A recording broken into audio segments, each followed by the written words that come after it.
So now is Anne Reader. She's coming from Edinburgh. So she will speak about benchmarking super resolution, and specifically about, I have already listened one time your talk recently in Helmi, so it was very interesting.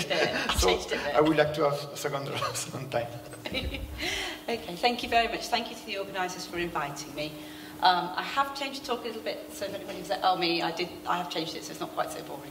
So, what I'm here to do is talk about benchmarking super resolution, and the reason that I'm here to do it is because I work at the Institute of Genetics and Molecular Medicine, and it's a molecular cell biology institute.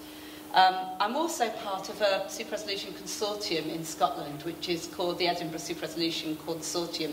So at the IGMM, we provide the biology, and at Heriot-Watt, they have expertise in engineering, so they provide that. And then what we did was we sort of got together a few years ago, applied for a big platform grant, which we were granted kindly from the Medical Research Council. So we basically got together and purchased several different super resolution systems which are open access. So we have people from all over Scotland and various other places come to use the equipment. We also have a PhD programme, and we run the only super resolution summer school in the UK, where we get the people who developed and pioneered the techniques to come and teach people from all over the world. We had someone from New Zealand this year, so quite a long way away. So one of the things that I quite often come across in my capacity as a person who sort of has to try and interpret what's happening in super resolution to the molecular cell biologists in my institute is that they have a bit of a challenge in whether seeing is believing or not. So, as we have seen several times in very good talks today, basically the way that SIM and single molecule methods work is by using image processing to improve the resolution. So you have a series of images which you then segment somehow, fit somehow, judge somehow, and reconstruct somehow. Obviously, the question is, what is that somehow? And if you're coming from a molecular cell biology point of view, this may be a little opaque to you. So it's well known that the effectiveness of the reconstruction is as good as the parameters used. And something that I see, because I look after many advanced imaging technologies as well as super resolution, is that journals for many other technologies are very specific in asking for the procedures used, and they want to know how that's been done and what the clarification of that is. So for FRET, for high content screening, you have to be very specific, and there are criteria specified in journals and defined by people. Harvard recently did this for high content screening. But for single molecule methods, this is sort of more opaque, I think, as the methodologies develop and we have challenges such as we do. So I performed a brief benchmarking sort of single molecule experiment, and it was done with my system, which sort of could actually do a little bit better than it does do. We bought a better filter since then. So the images have background, and it's kind of high noise and low signal. So I ran it through various different algorithms, because this is a sort of image that people in my facility are kind of generating.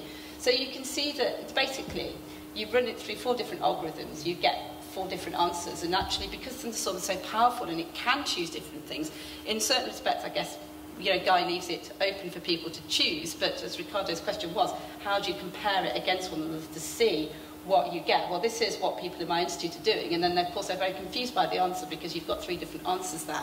So the question is, sort of, how good is it? Because the data is the same, but the answer is different. How much information do we need to say that a single molecule localization image is indeed accurate, is indeed representative and correct for the raw data? Because obviously no biologists worth their salt will want to commit themselves to something which then can be latterly proved to just be a mathematical artifact or something else.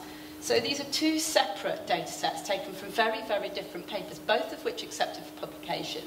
This one has got, the raw data and a binarization of the image, which is interesting, and then they sort of put on a colour lookup table, which indicates where the molecules were, and they've got some information at the bottom about how many molecules there are and what the area is there, which is presumably maybe measured by thresholding. This paper, on the other hand, had a supplementary data section which was 10 pages long and went into specific and extreme detail describing how the statistics were done and which algorithms were used. But both of these got passed for peer reviewers, which is quite interesting because they're very, very different in what they report, but it's the same technique. So this is confusing for biologists because they don't know what they're supposed to be saying. So we use manufacturers' software, and the manufacturers, I feel like, say they're in a bind because they report localization accuracy. Although for this particular experiment, I used a primary and a fab fragment secondary. They claim the localization accuracy is 7 nanometers. I think it can't possibly be, because actually if you use primaries and secondaries, you can never get down to that sort of minimal localization. So there's a problem there because it's not even reporting the right thing. What they export is a list of molecules and the XYZ positions of that and no further information. Other manufacturers are doing a little bit better, but the question is, you know, so this doesn't really help our biologists maybe because they still want to know, you know, are my parameters useful? So something like ground truth data can be really helpful here because what you do is you can have your raw data and then artificial data which is generated, which should be vaguely representative of the raw data. I don't know that this is really the greatest representation of that, but you know, that's what it kicked out.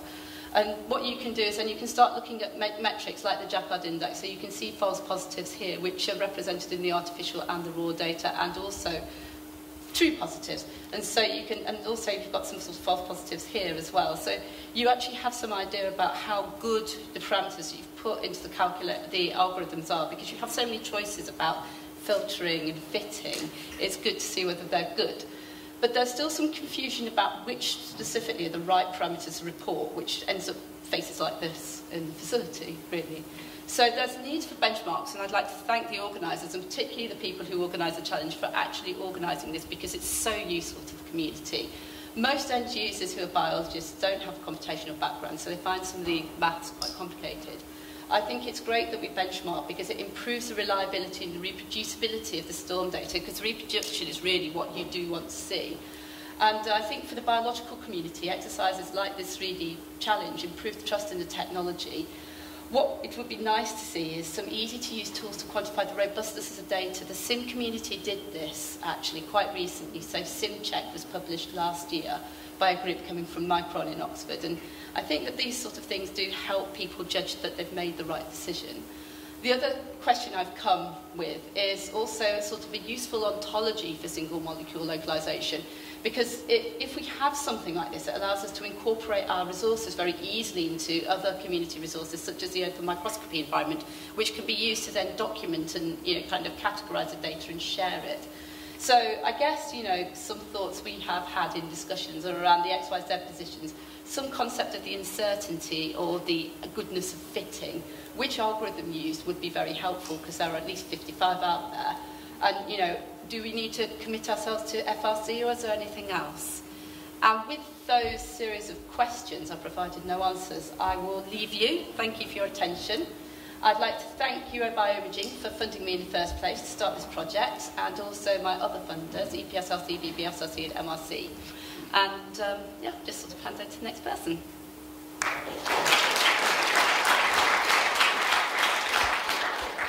Since we have a question, yes? Yeah, question. Do you have a microphone? Okay. If not, I can just repeat it. Well, more of a comment, I guess. It's that, I mean, I think one problem that I ran into when working with biologists is one of managing expectations, because they want to know, you know, are there 1 million molecules or 1 million in one, and that's just not something that we can do. And, you know, on the other hand, they generate data that's just bad, and then they expect something great out of it, and then they say why it's not. Yeah, so I guess it's sort of a question, it's just a comment about managing biologists' expectations and also, you know, sort of the quality of data. I think that that's where people in my position, because I am a cell biologist by background and I was trained in advanced microscopy techniques, may come in. Because, yeah, that I think maybe, you know, even having some sort of module at the front end of the software that says this data is too rubbish to even process might help people, because, or even on the fly, because I guess some people have fitted on the fly, and I know that Thunderstorm can do some processing on the fly, that, you know, it's sort of after, you know, 1,000 frames, it actually says you need to stop because your stuff's not blinking, or the only algorithms that is suitable for now is SOFI or, you know, QuickPalm or something else, so people know, you know, where they can go with their data. I would agree, I think that is quite useful. Thank you. We have maybe time for other questions. We are not so... Yeah, no? Okay, so that's, thank you very much, Han. Okay.